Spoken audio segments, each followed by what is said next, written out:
Next है strong electrolyte पे क्या इफ़ेक्ट पड़ेगा डाइल्यूशन करने पे, तो इसको नेक्स्ट पेज पे समझते हैं अच्छा से। देखो इधर लेते हैं स्ट्रॉन्ग इलेक्ट्रोलाइट एंड इधर लेते हैं वीक इलेक्ट्रोलाइट।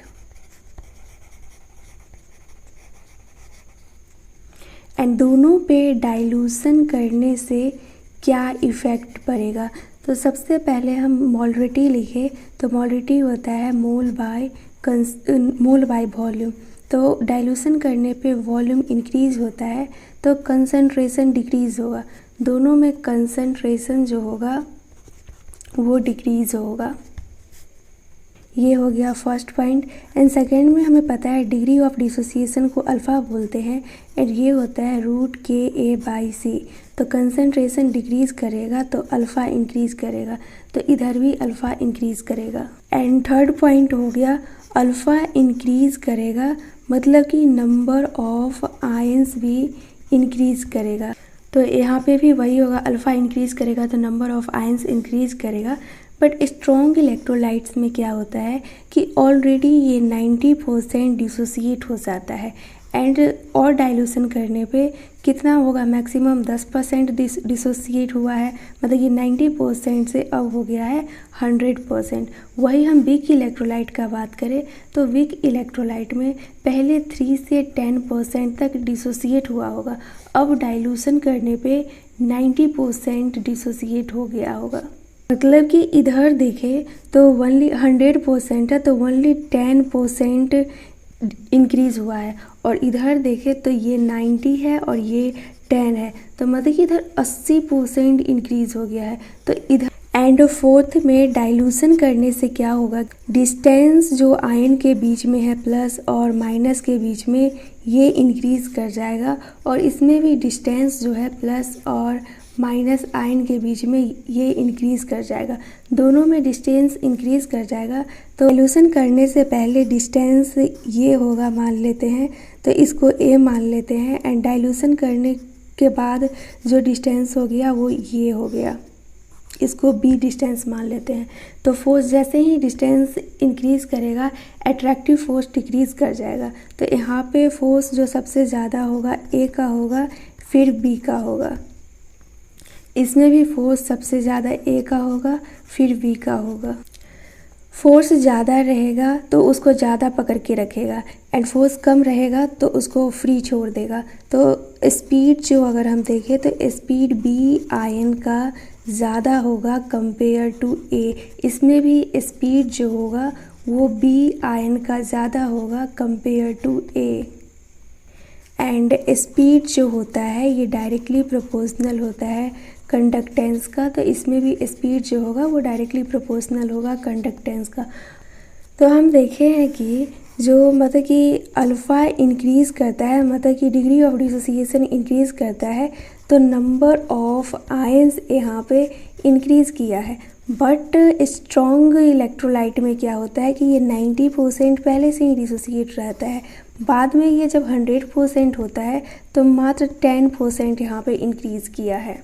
एंड वही वीक इलेक्ट्रोलाइट का बात करें तो ये पहले 3 से 10% ही डिसोसिएट था, यहाँ पे 90% डिसोसिएट है एंड यहाँ पे 3 से 10% ही डिसोसिएट था, अब ये 100% डिसोसिएट हो जाता है, मतलब कि यहाँ पे 90% इंक्रीज़ कर गया है। तो इसमें हम अगर ऑप्शन दिया हुआ रहता है तो इसके बेसिस पे भी आंसर टिक कर सकते हैं एंड स्पीड मतलब कि स्पीड जो होगा वो डाइल्यूशन करने के बाद इंक्रीज़ कर जाएगा, इसके ऊपर भी आंसर टिक कर सकते हैं। पर स्ट्रॉन्ग लाइट में इसको इग्नोर कर देंगे क्योंकि यहाँ पे ब्रेक कहाँ हो रहा है, ऑलरेडी 90% हो गया है, 10% के लिए थोड़ी ना इसको उतना प्रायोरिटी देंगे, तो इसमें हम स्पीड को देखेंगे।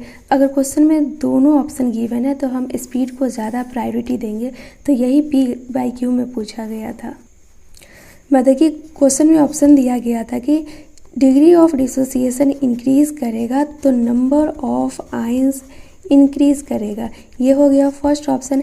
एंड सेकेंड ऑप्शन दिया गया था कि डाइल्यूशन करने पे स्पीड जो होता है आयन का वो इंक्रीज़ कर जाता है, तो आंसर हमारा ये ना हो कि ये वाला होगा।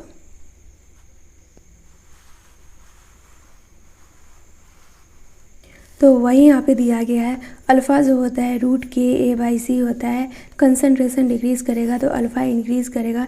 जब डिग्री ऑफ डिसोसिएशन इंक्रीज़ करता है तो नंबर ऑफ आयंस भी इंक्रीज़ कर जाता है। बट स्ट्रॉन्ग इलेक्ट्रोलाइट में ऑलरेडी 90% ब्रेक रहता है एंड 100% जाने के लिए ओनली 10% ही इंक्रीज़ हो रहा है। एंड डिस्टेंस जो रहता है आयन के बीच में डाइल्यूशन करने के बाद वो इंक्रीज़ कर जाता है।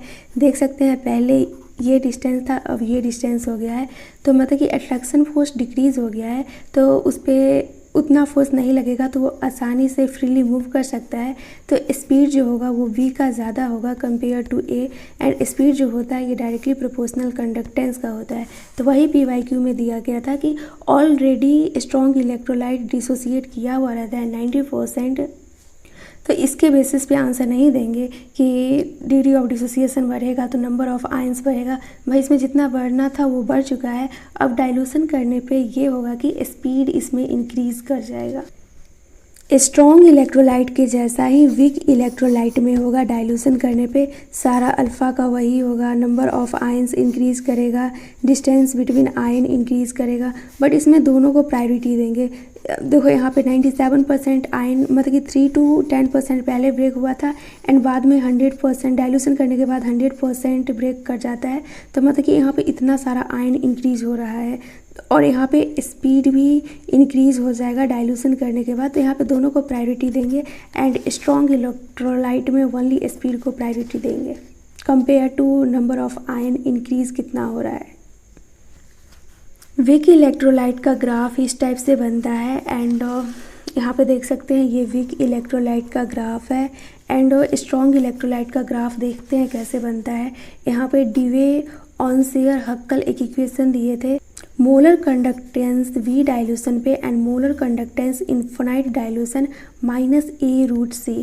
ये हमारा इक्वेशन हो गया। इसको नेक्स्ट पेज पे अच्छा से समझते हैं।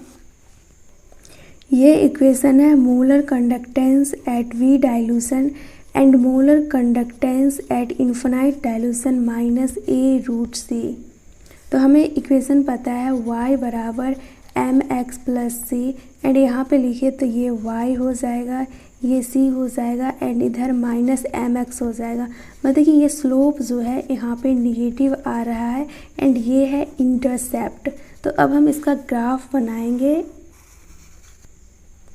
तो इधर हो जाएगा molar conductance at V dilution and ये x है तो इधर कंसंट्रेशन आ जाएगा एंड स्लोप निगेटिव है। तो याद रखना स्लोप ऐसे हम बनाते हैं एंड फिर ऐसे बनाते हैं। तो स्लोप जो इधर से जाता है ये पॉजिटिव होता है एंड जो इधर से आता है ये निगेटिव होता है।